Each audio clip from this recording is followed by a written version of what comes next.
I feel like I'm becoming a terrible Swedish person. I'm late almost every single time now. I hope well, actually it would be fun if there's some Swedish people out there. But I hope you don't have the common sensibilities of most Swedes, who would be a little bit offended that I'm late by 3 minutes. That's highly un-Swedish. So, let's see. Hope everyone's doing well tonight. It's Thursday. I always have to think a little bit. I realize that part of me... Hey, Stephen. Part of me checks time depending on how many of my YouTube pre-made live streams are gone. Kind of because, oh shit, I just lost them. Not lost. A month just passed. It's difficult to keep track of it otherwise. It's kind of with kids. You see, one of the things about kids is that you don't really notice how much your time passes until you have kids, because then you see how they grow every year, which is crazy. This is kind of the same, but not really. Hey, Catherine. I hope your work week is going well so far. It's been very well, actually. I've had a good week. And I've had time to do a new video. So I have one coming out this weekend. I think it'll come out. I'm not completely finished with it.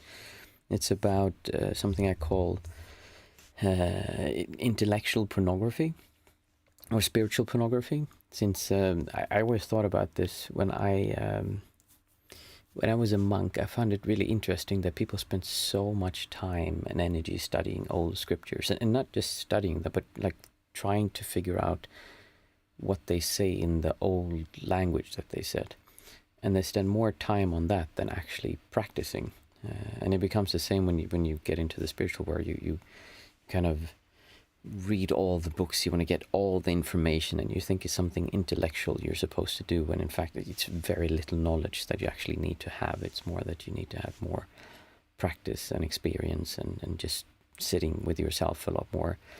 But then it's a good kind of trick to trick the mind or the self of not having to actually deal with it, that, oh, I'm doing important stuff. I'm reading these books. They're very, very important. Really, I should do them. I don't need to meditate, or I don't need to face all this difficult stuff that I have inside of me because I'm reading this very important book right now. So, yeah, I made a video about that. I thought that's an interesting topic. Stephen, how do you not get trapped in using your spiritual wisdom to get recognition? You mean me specifically, or like in general, how to not get trapped in using your spiritual wisdom to get recognition?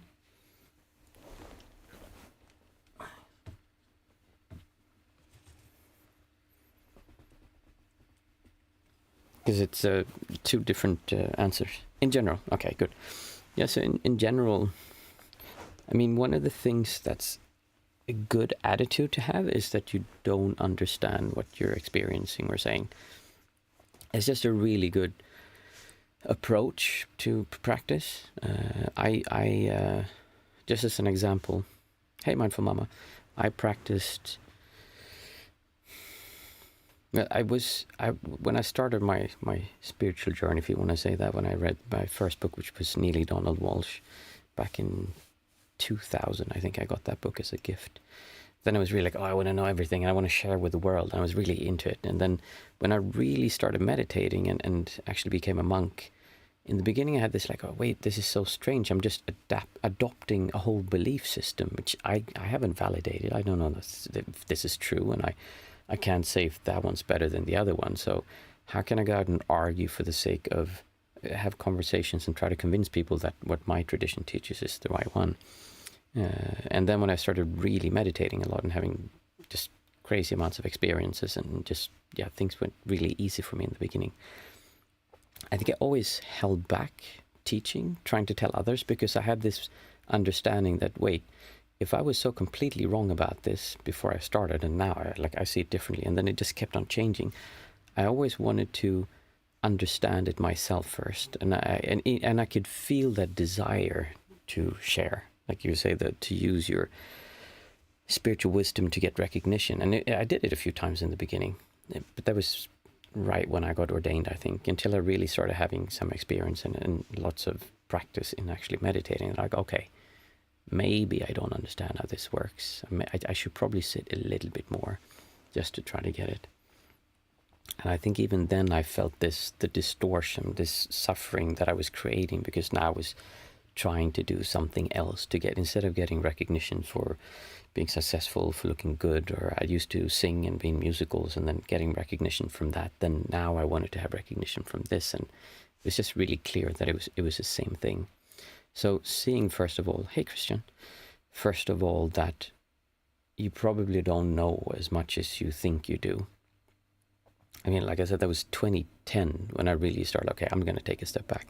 And for the next few years, I was very careful with what I taught. I did have classes and I did teach and I had meditation groups, but I was always I didn't share fully what I believed in. And I was always very clear on what I say might not be the truth. Like, it's just how I see it now. And now after, that's like 14, 15 years later, now I feel like, okay, now I've tried this, I've seen what happens if you do what I'm telling you. I've seen what happens when you do that for 14 years. So now I feel, okay, after 14 years, I have the experience and the understanding to be able to share it without, first of all, misleading you, and also not feeling that I don't need to have recognition. I know that this works. I know that it's true. So I think the main answer to that question is simply practice more, and don't believe you need to share everything now. You don't need to go out and save the world. If you feel you need to save the world, that's just a distortion. I mean, it is. Everyone has it when they start. They're like, oh, I need to go out and save the world and do all these great big things. And it's just the sense of self wanting to be important. And instead of being important with earning money and having fame and power, now you want to do it with this stuff. So, yeah, I'm not sure if I answered your question, but basically just don't share too much. I'm not saying like don't talk to people. I'm just saying like don't be like those YouTube guys, or mostly guys, girls also, women, who have one incredible experience and now they're out being non-dual teachers or teaching some kind of tradition, and they're just masters of Kundalini energies and they just understand everything. And it was like 5 months ago they started meditating. So like just give it some time. Mindful Mama, and everyone is going to write a book like I wanted to. Yes, I did actually write a book. It's embarrassing. I started writing a book, and it was just a random rehash like everyone does. It's like, oh, we're all one and you should be kind to everyone, and it's just love. When you go beyond the self, you're just in contact with the universe. It's just like the random ramblings of, like everyone does kind of when they start out. It's not really your experience. You've experienced something like that, but you're just kind of rehashing what you've heard. And that's the problem. There's so many people who want to share what they experience. And there's just, it's not really their perspective. It takes a bit of time to really get there. And there's also the same way with anyone. Like when it comes to meditation, it's the same as with any sport or anything. Some people just have an easier time doing meditation. Other people have a really hard time doing it. Doesn't mean they're better human beings than the others. It just means that they have an easier time doing meditation. And there's different kinds of meditation. Some people are really good at insight practice, where you just move around and you focus on noticing the changes in your perception, and kind of this wave of things coming and going, and noticing that really quickly. Some people are really good in concentration meditation, where you just focus on one small point and just forget about the rest of the world and lull yourself into these really nice experiences. Some people are good in Kundalini. I mean, there's many different things that you can practice, and there's a lot of depth and nuance to doing this stuff. So it really is, if you feel you need to go out and actually use your spiritual wisdom to get recognition, then it's probably, I mean, if you feel that, then it's obviously not a good time to do that, if that's what you do. It doesn't mean you can't get recognition. I mean, there's nothing wrong with getting recognition, but if you feel when you're sitting and talking to someone that, oh, I hope they perceive me as someone who understands and knows this, then I think you have probably a lot left to practice, and it would be better to get rid of that feeling that you need to have others believe that about you. That was a really long answer to your question, but as I said, I don't really have a direct answer. I think it's just a matter of everyone's going to do it in the beginning, and it's quite normal, and hopefully you make a fool of yourself once or twice, and they're like, oh shit, like that was kind of silly by me to say that. And especially if you say something and then you're like, oh, change your mind, oh, I was really dumb when I said that doesn't make any sense. Now that I've practiced more, I know that that's not how it works.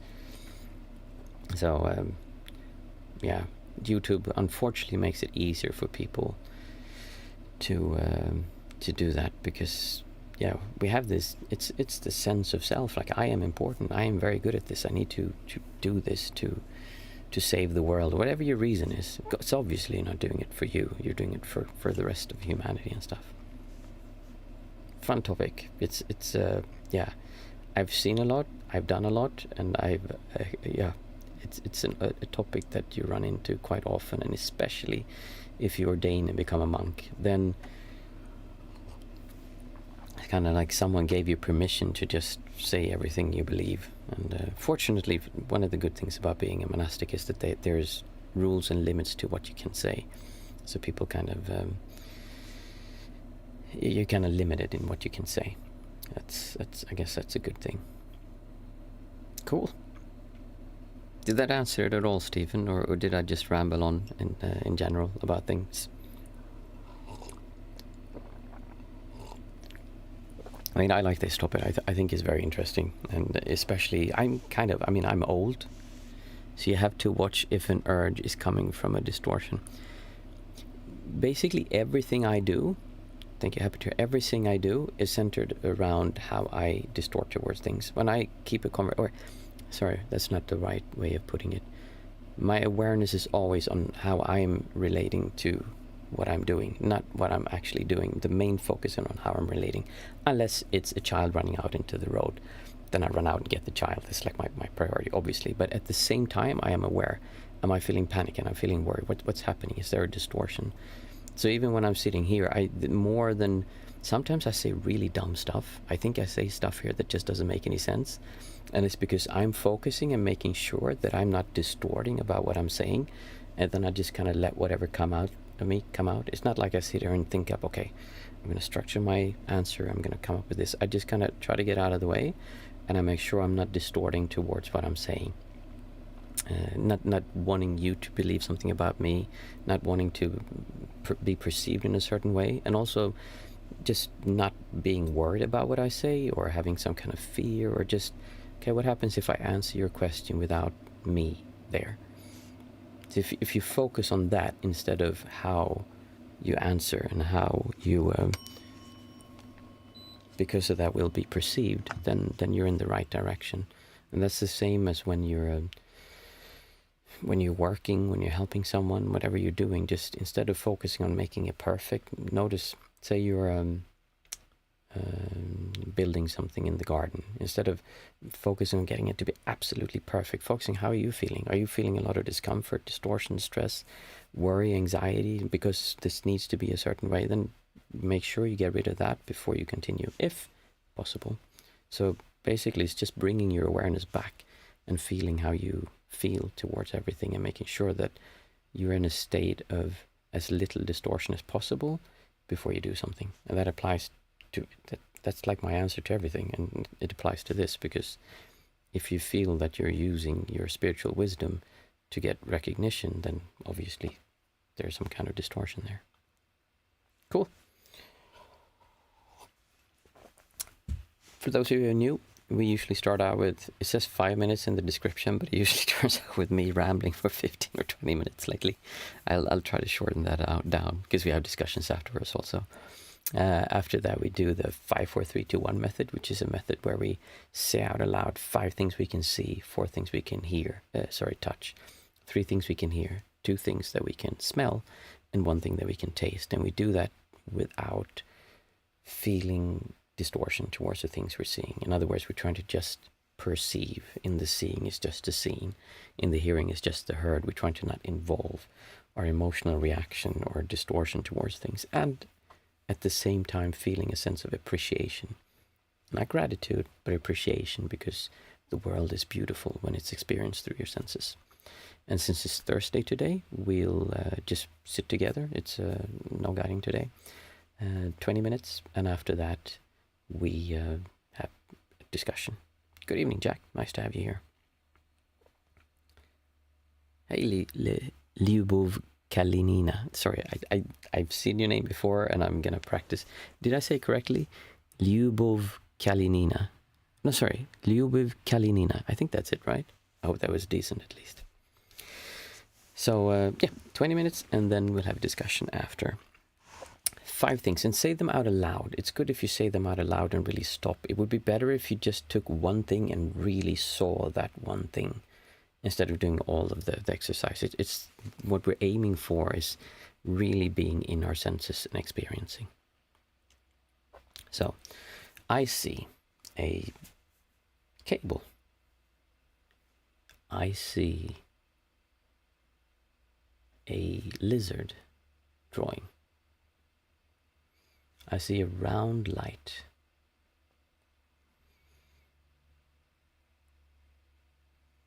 I see a light stand.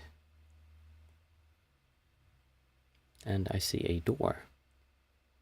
So those are 5 things that I could see. And now we have 4 things that we can touch. I can feel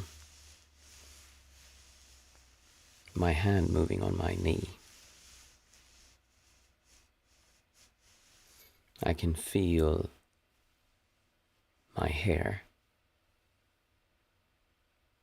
And when you feel something, really try to feel the nuance. What does that feel like? More than I say I feel my hair, but what does it feel like to feel the texture of the hair? To feel your hair always has a bit of grease in it. And can you feel the ends of the straws of the hair? What does that feel like? Again, we're not trying to have any kind of judgment about it. If you don't like your hair, then look at that. Just let go of it. Work on letting go of that distortion and just feel the sensation of running your hand over your hair. What does that feel like? And then I feel this ceramic cup. Afterwards, we do 3 things that we can hear. And now we need to focus a bit more. It's also good to maybe not always take the first thing that you hear, but actually look for what you can hear. Maybe some more subtle sounds. Maybe if you hear a sound of the the air conditioner, maybe you can actually hear the pumping of the compressor or some kind of vibration. Listen for nuances and just hear what you can hear.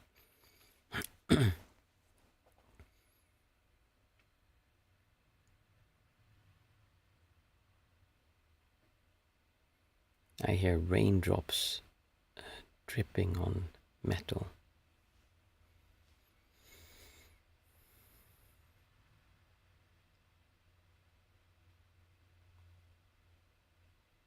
I hear engines.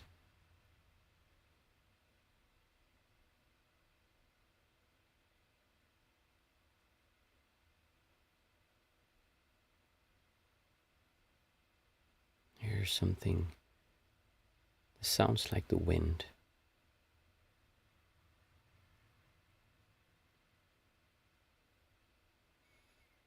Also, another thing, when you're experiencing your senses, notice how you're using your awareness. We're not trying to have the sensation of you reaching out to your senses.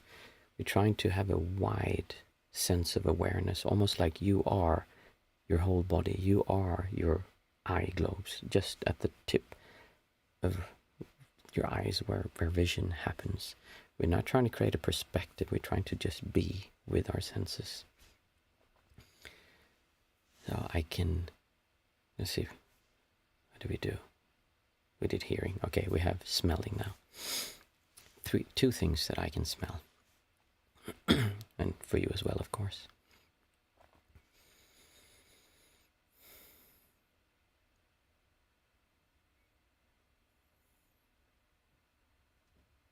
I can smell orange.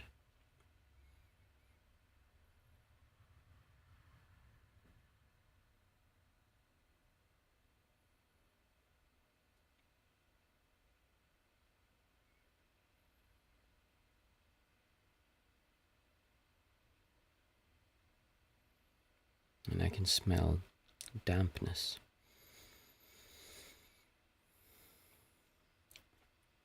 And finally, we do one thing that we can taste. And I can taste orange.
Take your time to either open your eyes or you can keep on sitting a bit.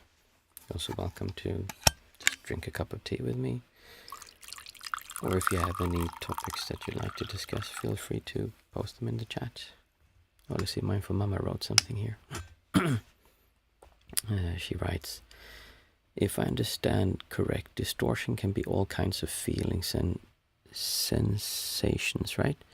I had the urge to move one time to look at something in my phone.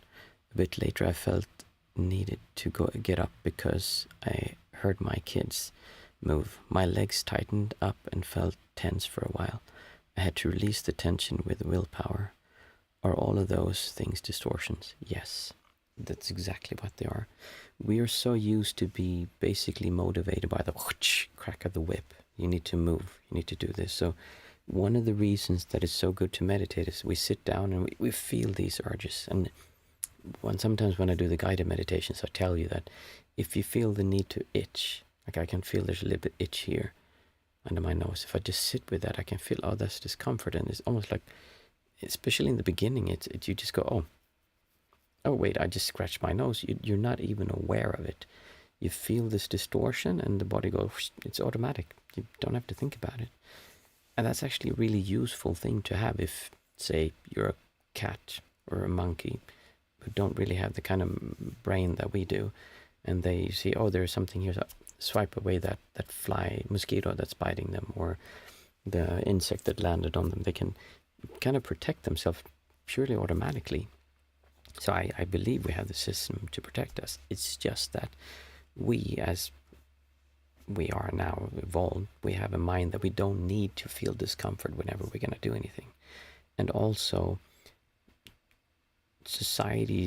not society, but internet, I guess, in general, like social media and everything, it's built upon aggravating that distortion to make you feel something. Oh, I feel uncomfortable. I need to get this.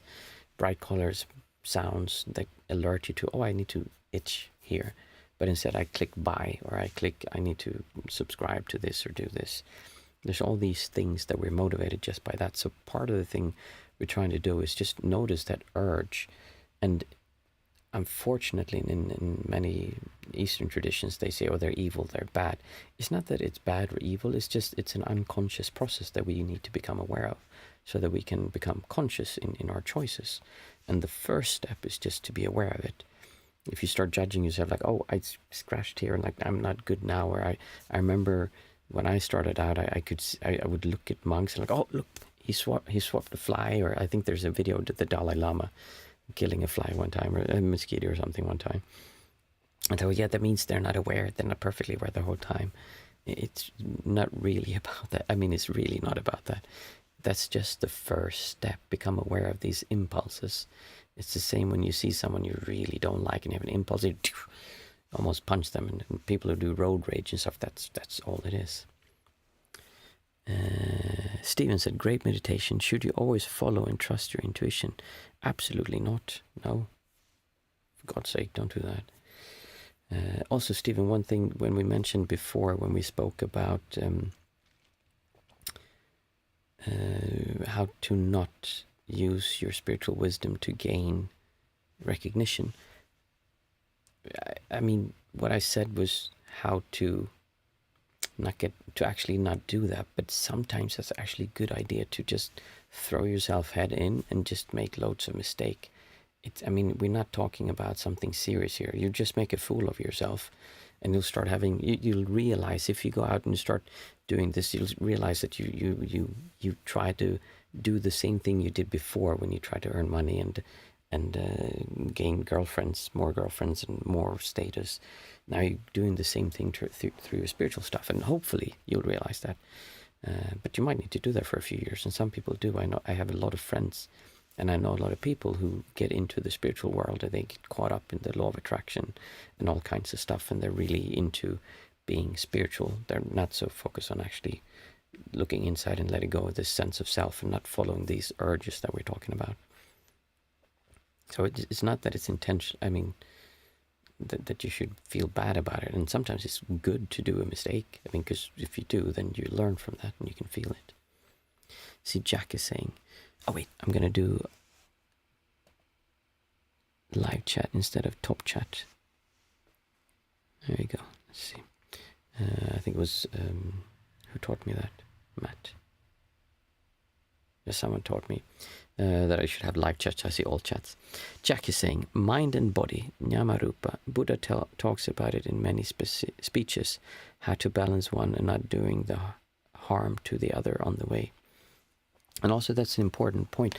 I don't talk about it so much, but it is an important point to not do harm upon others, because it's a very natural part about letting go of this sense of self, is that there's just very little ways that you could motivate yourself to do harm upon someone else. It's incredibly difficult to get that argument going in the mind. It just doesn't really work.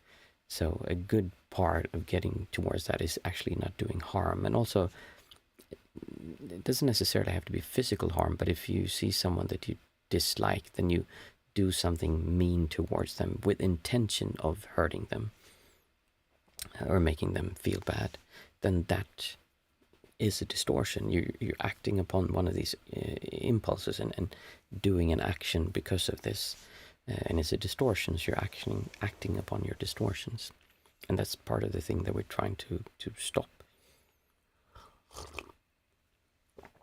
at least become aware of to begin with, to notice that it's happening.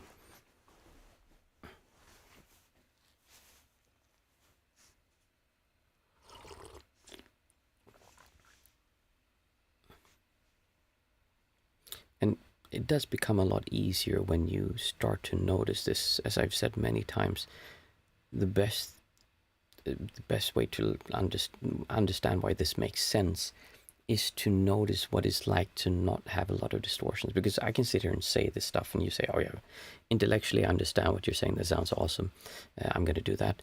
But when you really feel what it's like to walk around and experience reality without this sense of distorting towards everything, not having to defend yourself, like this sense of self doesn't, I'm not saying defend yourself physically, I'm saying defend this entity of sensation that feels like you.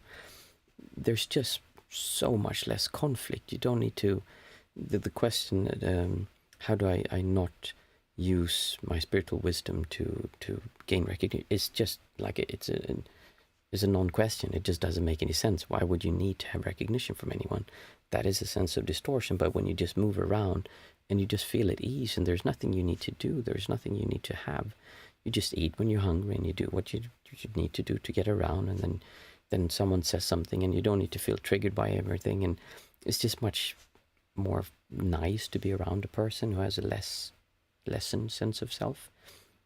And I'm not talking not being in contact with oneself. I'm talking about having a weak sense of self, meaning there's nothing much there to protect. And when you talk to them, you can feel that, or they're not trying to get something from you. We said it like in the video I did about helping, how that can create more ego, in that I don't need anything from you. I'm just here listening, and I'm enjoying hearing the vibrations of your chest as you talk, and just looking at you, seeing the hair and seeing your face and seeing the movements, and thinking about why it's incredible.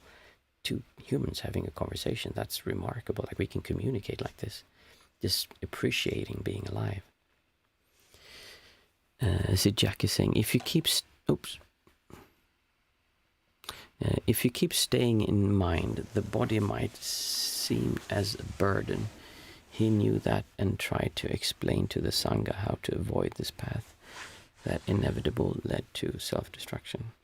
Yeah, the mind can take over for sure. Stephen, I wish I could just leave and meditate all day, but I feel if I do that and I come back to the world, I'll be so far behind. Behind what? Sorry, I don't understand. Oh, you mean behind in as in economically, or like knowledge, or what is it you're afraid of being behind? I left when I was 30 years old to ordain, and I was away for 8 years, 6 years as a Buddhist monk, but I traveled for 8 years. And when I came back, most of my friends had families, big houses, and they had a career, and some of them earned a lot of money and had done really well for themselves.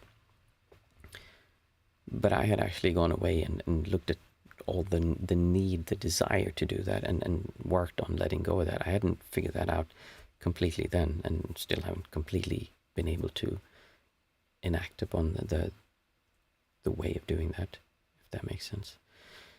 So it's just different things that, I mean, obviously I'm way behind on my financial path. If I would have stayed, I'm sure I would have been quite rich and had a healthy, I mean, a rich life financially, but I don't think I'd be happy. I have a feeling that I can see now that the way that I approached life before is not one that really would work for making me enjoy and be happy, harmonious, just enjoying my life. So it's just a matter of you can see it another way as well. You say in terms of career and having enough to make a living. So you could see it another way in that, oh, he scratched his nose. He's obviously not mindful. I saw that. You can see it another way also, like, yes, you're behind in financial and making enough money, but you would be ahead in insight for yourself in why you're here, what you're doing, and where you want to go. In that area, you would actually be ahead. So I can see that for myself. I see some of my friends and people who are my age, and I'm kind of, wow, why are they doing that? Like, that's insane. It feels like children. And I don't mean that to like say that they're dumb. I'm just saying that they're trying to get attention for things that just seem to me silly. Because it's like, I mean, you would know that that's not going to give you any kind of long-term gratification or happiness. Like, yeah. And social media just makes that worse. Now, I would be very happy to have quite a bit more money than I do. That would be awesome. I mean, I could spend more time doing these evening sittings and meditations and videos, but that's how it is. I am very, very, very happy that I went away, and I don't regret it at all, for sure. And it led me down a path that, yeah, otherwise I would have probably written that book that would have been the same as every other book that everyone else has written who did like a spiritual journey kind of. And I would have been just stuck in trying to get more and become more, and I would have approached spiritualism the same way. Now, fortunately, after all these years, I have something that's really me, that feels genuine, and not just to say that, but actually to feel that and be able to see when I see other things, like, oh, yeah, I can see how they see that, but I have a different perspective, because not because I learned that somewhere, but because I've been sitting so much observing myself and worked with this. So I'm way behind financially, but I feel I'm way ahead in insight into myself and how I work and function with the world around me. Because I just spent more time doing that. They spent more time doing financial things. So yes, you'll get behind on one thing, but you'll get ahead in another thing. And you just have to choose what you think is most important. It's never, I mean, you should not put yourself in a situation where you cause financial damage, meaning that you go away and then you come back and you have debts and problems and you can't, because you didn't pay your loans or something like that. That's not a good idea. Sort out your personal life first. In fact, I don't think you're allowed to ordain as a monk in any tradition I know of while you have loans or debt or any kind of financial burdens hanging over you. They just don't allow it, since that would be the Sangha's problem if you did. See, Jack, one of the great Dharma masters, when asked what is his secret in the practice of enlightened living, was, he looked at the questioner and calmly replied, we get dressed to eat. Yeah, pretty much that. I mean, we just do the things we did before. We just experience life, and we look at how that feels. So why are we doing that, or the distortion behind that? It's not that we stop getting dressed, that we stop eating. It's that we change somehow how we relate to the world, and it's effortless. It's just easy. Life is so easy when you look at distortion and let go of distortion and just experience life instead, and just you're just there. It's as if though it comes into time. There's also a topic that's a little bit more advanced that I don't cover so much here, because it's difficult to kind of get across and work with, but it's the same as when you look at time. If you think of how we perceive time. It's kind of stretched out in time. We're perceiving me in the past, me in the future and me in the past. We're kind of feeling as if that is real. But when you really start looking at what's it like right now, which is why I do sometimes the meditation where we do slices of now. We look at the breath and we say, okay, it's not breath in and out and in and out. No, it's breath, breath, breath, breath, breath. It's like small slices of breath happening. And then you shorten down the time. You're observing this moment. And then if you keep doing that even more, you can, it feels like you fold time and make it flat. There's no passage of time. You can't feel time moving with the way we normally do. It just stops moving and it's just stillness. It's just absolute stillness. It's as if though we believe we need to get to that moment over there. You know, the next moment, it's going to be much more fun than this moment, which is why I focus so much on enjoying being here, because we believe this moment is not good enough. But when I do these things, then for Stephen, it's if I could just go away and meditate, then I would be happy. So you're looking forward to that next moment. But if you would see and feel that there's just this moment, there is no other moment than this moment. This is the only moment you can perceive is now. And it's more that this moment moves forward on a set path, and you don't need to stretch to reach that next moment. You're already here. And I think that's what some of these spiritual teachers try to say when they say you're already there, you don't need to go anywhere. I think I get that's what they're trying to say, in that you can't actually get somewhere else because you're here. You don't need to go over there. This is now. That doesn't mean there's things that you let go of to experience that, but ultimately it really is true in that way, that it's now, and now is just moving, but you can't feel the movement. It's just there. You don't need to get to the next now, because it's always now. When you say I'm going to be happy when this happens, then you're waiting for this next movement of now so that I can feel happy. But that's not true. It's just now. And when you get to that moment and you're happy because you're sitting all day, that's also now. There's no difference.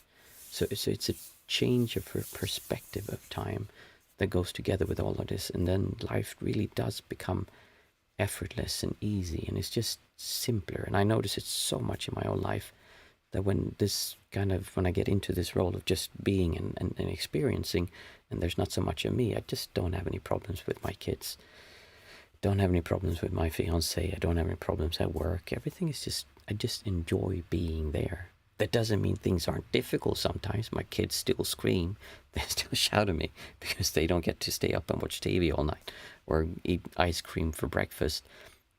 But it's not a problem. And people say that, and that what I think they say that because they've heard that sometimes. But what happens is that you don't feel as if though it's a problem. It's still something that happens that you need to deal with. But since it's just now, it's not a problem. Problems need time to become problems. If you don't have time, you can't have any problems. There can't be any fear. There can't be any worry, because it's just now. You're not going out of. You need to go out of now to feel fear. If you look at fear, it's not fear right now. It's fear what's going to happen then.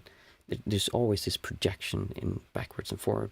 Otherwise, right now is just something happening. Now, that's a really tall order to be able to perceive that all the time and experience just now. But that's basically what happens.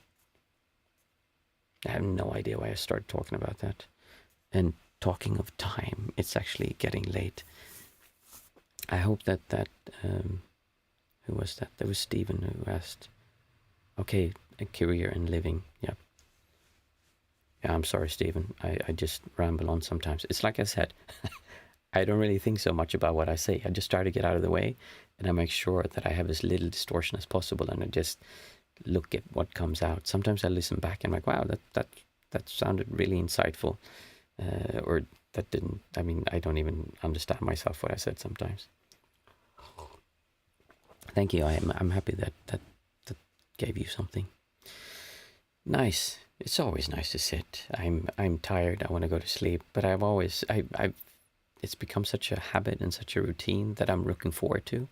So I'm very happy that everyone comes, and it's really nice that people keep coming back, because then I can get more into more details and talk about more things that I wouldn't talk about if it was just new people every week.